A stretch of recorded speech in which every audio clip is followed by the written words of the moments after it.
of the Beatles, was shot outside his New York home. So we begin tonight by bringing you up to date on that story.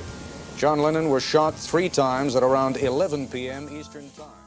The 1980s, an era that started with the assassination of John Lennon and ended with the fall of Thatcher, was a strange and somewhat forgetful time. Out of this colourful and bizarre period came some of the most beloved bands in history. With the likes of Guns N' Roses, Bon Jovi, as well as Duran Duran and Bucks Fizz, it was also a time of great contrast. However, even with the 80s long gone, we still see some of those bands around today, hanging on, still wanting to be the rock stars everyone loves. Is it time for bands over the hill to stop? Should they give up this pursuit of stardom and fame and finally concede the battle to the younger generation? For most bands, a lifetime of 5 years is an achievement in of itself, but for some of those 80s bands, they have been going for 30 years and more. How do the older bands stay current?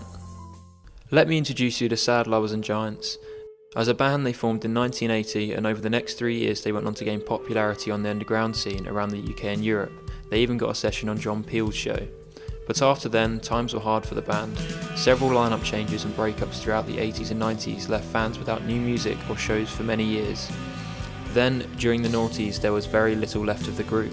Julia, the keyboard player, had left, and Tony, the guitar player, was busy jet-setting around the world with his trance outfit, Above and Beyond. But I'm going to hot-foot it back to the stage and annoy Jono and Pavo a little bit longer during this new tune, which is a bootleg from us. Skip forward to 2009, the year of the slag. When all seemed lost, a babyface star came shining towards the band.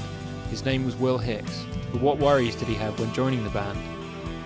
I joined when I was 24, and they were in their 40s and 50s. They've been doing it a long time. One of them is very professional, a musician, and I had never played the keyboard because, basically I went to the art college with the singer's son.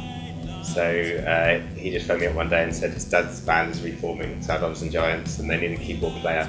He knew I was into synthesizers originally anyway, drum machines and stuff, so he said, but you can just play the keyboard for them. And I was like, yeah, right.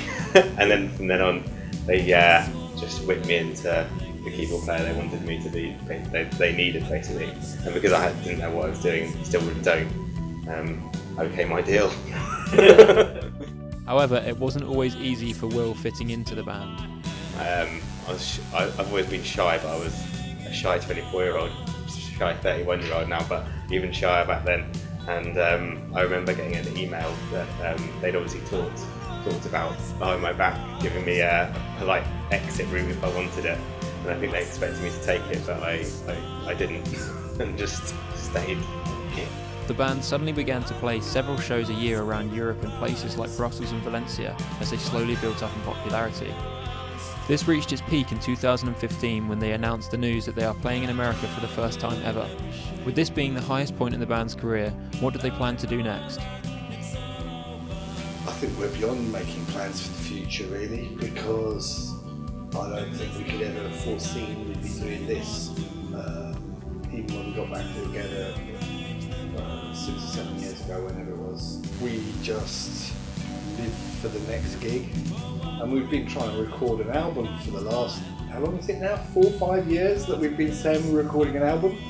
I don't think it's even half finished yet. We've probably got enough material for it, but are we ever going to get around to recording it? Who knows, you know.